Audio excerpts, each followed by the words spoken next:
அனைவருக்கும் வணக்கம். TRP UG BRTE geography 4/2/2024 அன்று நடைபெற்ற தேர்வின் எக்ஸ்பெக்டட் கட் ஆஃப் இந்த பதிவில் பார்ப்போம்.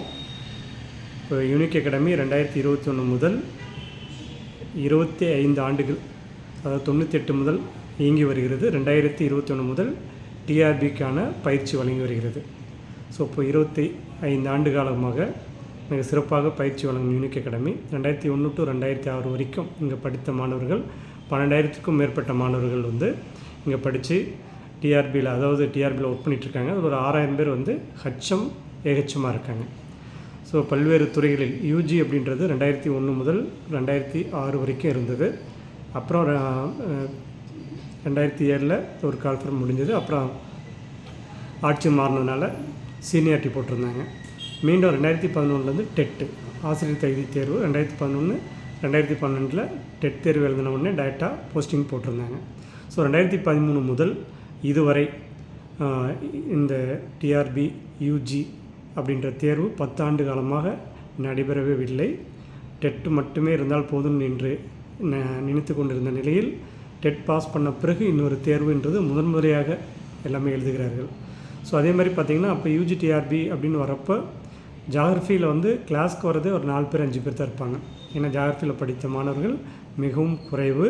ஸோ அப்படி இருக்கப்போ ஹிஸ்ட்ரி, இப்போ சோசியல் சயின்ஸ்னு போட்டாங்கன்னா ஹிஸ்ட்ரியில் இருக்கவங்க தான் மேக்ஸிமம் வருவாங்க. ஜியாகிரஃபி படித்த அத்தனை பேருமே உள்ளே வந்துடலாம். ஏன்னா அந்த மாதிரி கம்மியாக தான் உங்களுக்கு காம்படிட்டு இருப்பாங்க. ஸோ பார்த்திங்கன்னா இப்போ 40,000 பேருக்கு மேலே அந்த எக்ஸாம் அப்ளை பண்ணியிருக்காங்க. இதில் ஜியாகிரஃபி எடுத்து படித்தவங்க எவ்வளோ பேர் இருப்பாங்க அப்படின்னா ஒவ்வொரு சப்ஜெக்ட்லேயும் 5,000க்கு மேலே இருக்கலாம். ஜியாகிரஃபியில் 1,000 to 2,000 மட்டும்தான் இருக்க வாய்ப்பு இருக்குது. அதிகமான மாணவர்கள் ஜியாகிரஃபி படித்திருக்க வாய்ப்பு குறைவு. ஸோ அப்படி இருக்கப்போ இந்த கட் ஆஃப் எப்படி இருக்கும்? ஸோ பொதுவாகவே சப்ஜெக்ட் நீங்கள் நல்லா படிச்சிருப்பீங்க. தமிழில் எல்லாத்துக்குமே டஃப்பாக இருந்திருக்கு இந்த வருஷம். ஏன்னா தமிழ் தானேன்ற ஒரு எண்ணத்தோடு எல்லாமே எழுதியிருப்போம். அந்த மாதிரி போகிறப்போ எப்படி டஃப்பாக இருந்திருக்கு அப்படின்னு இப்போ எழுதுனவங்களுக்கு எல்லாத்துக்குமே தெரியும். ஸோ எனிவே அது ஜஸ்ட் குவாலிஃபை ஆனவங்க இந்த சப்ஜெக்டில் ஜியாகிரஃபியில் என்ன கட் ஆஃப் இருந்தால் கிடைக்கும் அப்படின்ற ஒரு கணிப்பு மாணவர்களிடையே. ஏன்னா நான் லாஸ்ட்டாக இந்த பதிவு கணிப்பு போடுறேன் அப்படின்னா ஜியாகிரஃபி படித்தவங்க ரொம்ப கம்மி. ஸோ அதனால் கொஞ்சம் எல்லாம் பொறுத்து மாணவர்கள் எல்லாமே என்ன சொல்கிறாங்கன்றதை தெரிஞ்சுக்கிட்டு இந்த கட் ஆஃப் நாங்கள் போட்டிருக்கோம். ஸோ இப்போ இதில் பார்த்திங்கன்னா பொது பிரிவினர் எவ்வளோ இருக்கும் அப்படின்னு பார்த்திங்கன்னா ஒரு 118 ப்ளஸ் இருந்ததுன்னா பொது பிரிவினருக்கு வாய்ப்பு இருக்குது. அதேமாதிரி பிசிக்கு பார்த்திங்க அப்படின்னா ஒரு 112 ப்ளஸ் இருந்த வாய்ப்பு இருக்குது.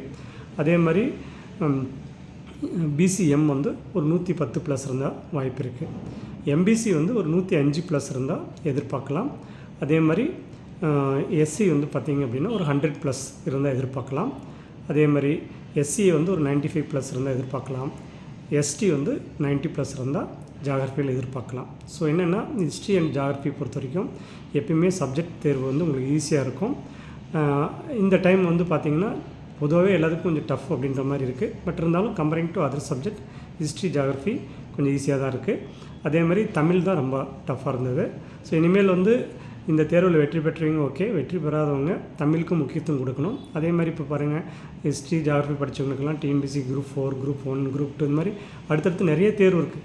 நீங்கள் ஏதோ ஒரு தேர்வு எழுதி வேலைக்கு போயிட்டு அதில் இருந்துக்கிட்டு நம்ம அடுத்து என்ன போகணும்னு நினைக்கிறோமோ அதுக்கு வரலாம். அதற்கான வாய்ப்பு நிறைய இருக்குது. குரூப் 4க்கு கால்ஃபர் வந்திருக்கு. இப்போ ஸோ இந்த தேர்வு எழுதிட்டு இந்த ரிசல்ட் போஸ்டிங் ஜாயின் பண்ணுறோம். அதுக்காகவே காத்துட்டு இல்லாமல் என்ன தேர்வுலாம் வருதோ அதெல்லாம் அப்ளை பண்ணி ஒரு போஸ்டிங் அப்படின்ற ஒரு கன்ஃபர்மேஷன் வாங்கணும். அதற்கான முயற்சி பண்ணுங்கள்.